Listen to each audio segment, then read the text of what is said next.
Remaja Palestina ditembak mati tentara Israel saat demo di tepi barat.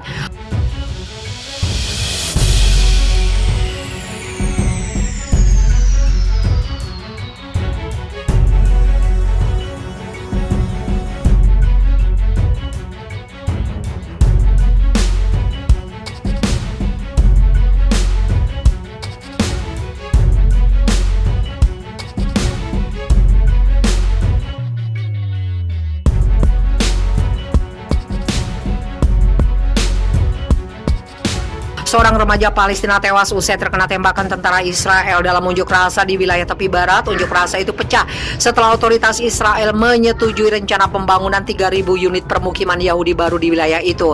Seperti dilansir AFP, Kementerian Kesehatan Palestina mengidentifikasi korban sebagai Mohamed Dadas yang berusia 13 tahun.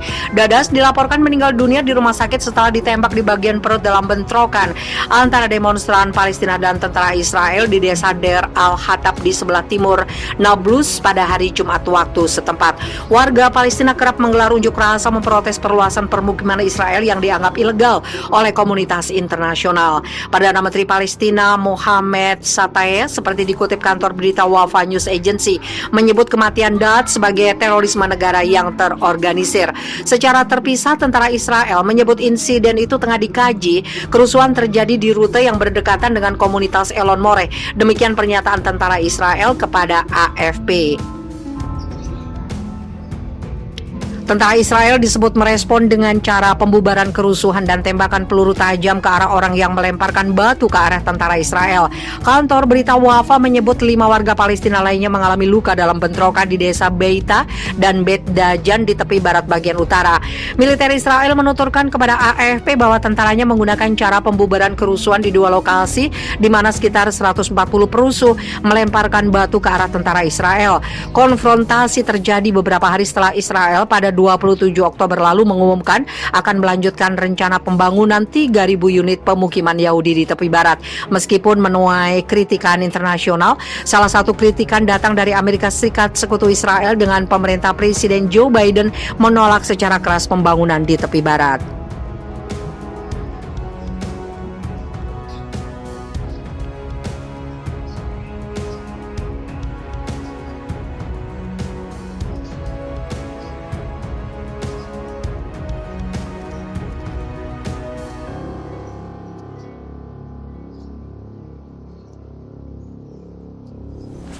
Kemunculan tidak terduga Supreme Leader Taliban bawa pesan keagamaan.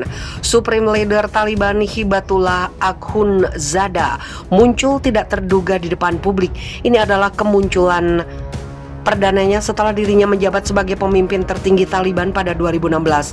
Seperti dilansir AFP Minggu 31 Oktober, Hibatullah Akhundzada yang jarang tampil memicu spekulasi tentang perannya dalam pemerintahan baru Taliban. Bahkan ada rumor tentang kematiannya. Dalam rekaman audio yang dibagikan di media sosial Taliban, Akhundzada mengunjungi Madrasah Darul Ulum Hakimah untuk berbicara dengan tentara dan muridnya yang pemberani pada 30 Oktober waktu setempat. Semoga Tuhan membalas orang-orang tertindas Afghanistan yang memerangi orang-orang kafir dan penindas selama 20 tahun ini, kata Akhundzada dalam rekaman itu. Niat saya di sini adalah untuk berdoa untuk Anda dan Anda berdoa untuk saya. Dalam rekaman berdurasi 10 menit, Hibatullah Akhundzada juga berdoa untuk para martir Taliban, pejuang yang terluka, dan untuk keberhasilan para pejabat Taliban yang terlibat dalam ujian besar untuk membangun kembali apa yang mereka sebut sebagai Imarah Islam Afghanistan. Mari kita berdoa agar kita keluar dari ujian besar ini dengan sukses. Semoga Allah membantu kita tetap kuat, katanya. Kunjungan Hibatullah Akhundzada dijaga dengan keamanan ketat sehingga tidak ada foto atau video yang muncul. Akhundzada disebut sebagai Amirul Mukminin, panglima yang beriman, pangkat yang diberikan kepada mendiang pendiri Taliban Mullah Omar oleh para pendukungnya. Akhundzada lebih berperan sebagai tokoh spiritual daripada komandan militer di tubuh Taliban. Namun pernyataan publiknya yang luar biasa memicu spekulasi bahwa dia sekarang berencana untuk mengambil peran yang lebih sentral dalam memimpin pemerintahan baru Afghanistan. Hibatullah Akhundzada terpilih sebagai pemimpin Taliban usai pendahulunya Mullah Akhtar Mansur tewas dalam serangan pesawat tidak berawak Amerika Serikat tahun 2016 lalu. Saat diangkat sebagai pemimpin, dia mendapat dukungan dari pemimpin Al-Qaeda Ayman al-Zawahiri yang menghujani ulama itu dengan pujian, menyebutnya emir orang beriman. Akhundzada ditugaskan untuk menyatukan gerakan Taliban yang sempat retak selama perebutan kekuasaan setelah pembunuhan Akhtar dan pengungkapan bahwa Taliban telah menyembunyikan kematian pendiri mereka Mullah Omar selama bertahun-tahun. Meski jarang tampil, Hibatullah Akhundzada diyakini menghabiskan sebagian besar waktunya di Kandahar. Pesan terakhirnya adalah pada 7 September lalu ketika dia mengatakan kepada pemerintah baru Taliban di Kabul untuk menegakkan hukum syariah saat mereka memerintah Afghanistan. Pekan lalu, Mullah Yusuf Wafa, gubernur Taliban di Kandahar, dan semoga Tuhan membalas orang-orang tertindas Afghanistan yang memerangi orang-orang kafir dan penindas selama 20 tahun ini, kata Akhundzada dalam rekaman itu. Niat saya di sini adalah untuk berdoa untuk Anda dan Anda berdoa untuk saya. Dalam rekaman berdurasi 10 menit, Hibatullah Akhundzada juga berdoa untuk para martir Taliban, pejuang yang terluka, dan untuk keberhasilan para pejabat Taliban yang terlibat dalam ujian besar untuk membangun kembali apa yang mereka sebut sebagai Imarah Islam Afghanistan. Mari kita berdoa agar kita keluar dari ujian besar ini dengan sukses. Semoga Allah membantu kita tetap kuat, katanya. Kunjungan Hibatullah Akhundzada dijaga dengan keamanan ketat sehingga tidak ada foto atau video yang muncul.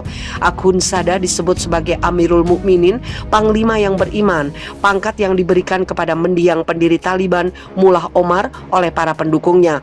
Akhundzada lebih berperan sebagai tokoh spiritual daripada komandan militer di tubuh Taliban. Namun pernyataan publiknya yang luar biasa memicu spekulasi bahwa dia sekarang berencana untuk mengambil peran yang lebih sentral dalam memimpin pemerintahan baru Afghanistan.